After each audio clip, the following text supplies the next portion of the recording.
మిత్రులారా, కలియుగ వైకుంఠం తిరుమల శ్రీవారిని దర్శించుకున్న ప్రతి భక్తుడు తన యాత్ర సంపూర్ణం కావాలంటే తప్పక దర్శించుకోవాల్సిన క్షేత్రం తిరుచానూరు. సాక్షాత్తు మహాలక్ష్మి అవతారమైన పద్మావతి అమ్మవారు కొలువై ఉన్న ఈ పుణ్యస్థలాన్ని అలిమేలు మంగాపురం అని కూడా పిలుస్తారు.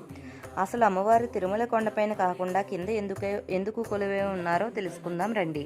పురాణాల ప్రకారం భృగు మహర్షి వల్ల జరిగిన అవమానం ఆగ్రహించిన లక్ష్మీదేవి వైకుంఠాన్ని వదిలి భూలోకానికి చేరుతుంది. పాతాళగంగ తీరాన 12 సంవత్సరాల పాటు ఘోర తపస్సు చేసింది.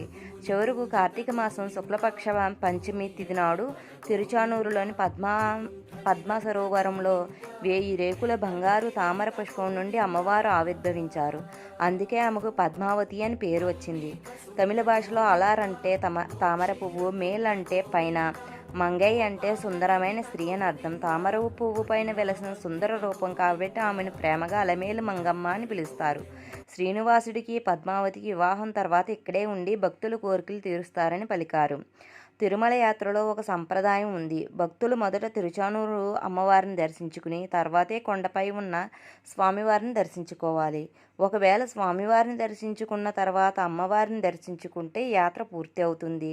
స్వయంగా తిరుమల శ్రీనివాసుడే అమ్మవారికి పైనుండి కిందకు చేరును, పసుపు కుంకుమలను, ప్రసాదాలను పంపిస్తారు.